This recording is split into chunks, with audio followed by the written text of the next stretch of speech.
The Indian economy is limping back to normalcy from the blow that it faced because of COVID-19 and many other factors. The latest GDP figures released today show the economy growing at 8.4% in the July-September quarter, which is Q2. This is the fourth straight expansion in the economy after the shrinkage that we witnessed during the pandemic.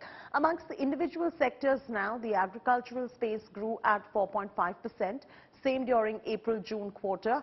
The hotels and transport sector is the next one that has grown well at 8.2%, reflecting the increased activity as the economy reopens. In fact, the manufacturing sector grew at a healthy 5.5%, much slower than the 50% seen in the previous quarter.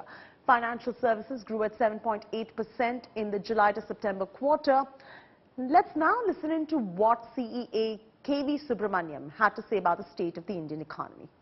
This data clearly shows that corporate income and profit are above the pre-pandemic level. It is important here to not get subjected to the rhetoric that the formal sector is not important for job creation.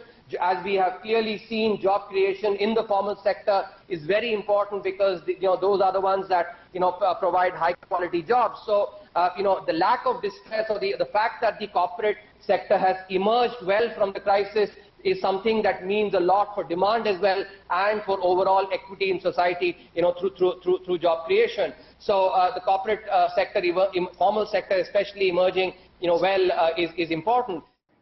Taking this straight across to BTTV's managing editor Siddharth Zarabi, who is now in conversation with Madhavi Arora, the lead economist from Emkay Global Financial Services, to decode these numbers that have come out. Over to you, Siddharth.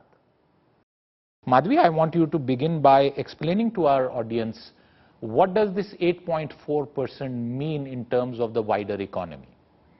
So as you rightly said, the first thing is that the data clearly affirms the fact that the economy continues to be mend, and most likely will be back to pre-pandemic level before end of this financial year.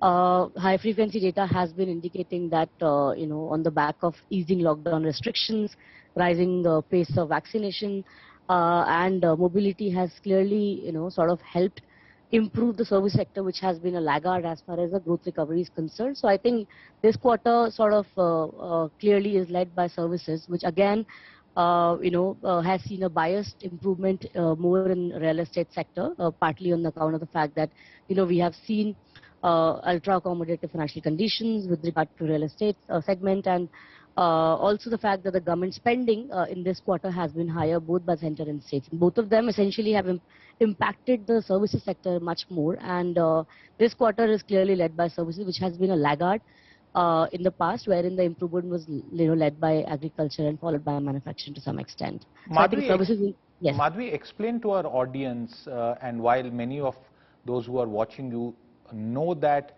this is a quarter-on-quarter previous financial year, year-on-year comparison, what explains the decline, at least from the headline number, from Q1 to Q2, the 20.1 to 8.4, do help deconstruct that.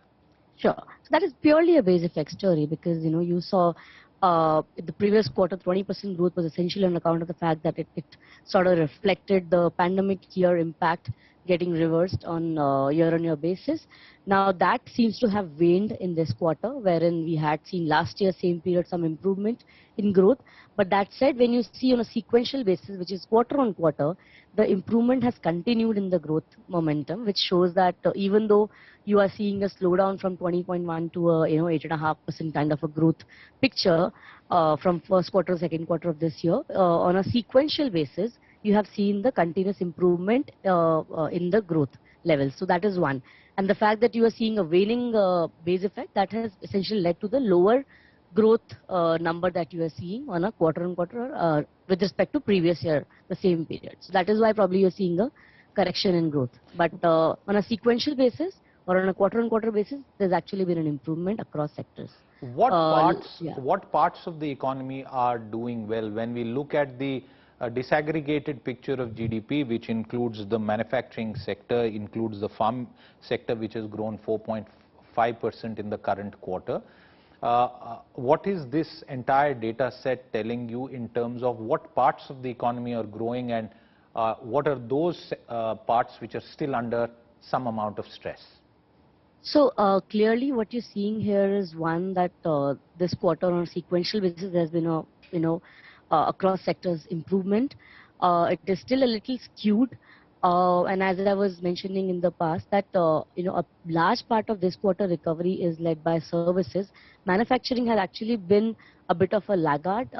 Partly because of the high margin pressures that the companies had to face because of high input costs, and services, of course, because last 3 quarters of, I think post-COVID, it has been underperforming other sectors, even with the recovery that we saw in the last 2 quarters.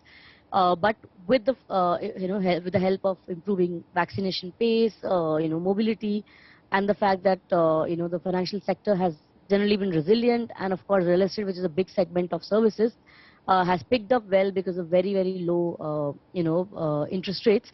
All of it has now meant that while every sector is largely growing on a sequential basis, this time around services has been relatively much better placed. But and most likely, most sectors are going to be close to their pre-pandemic level by December or March of this year.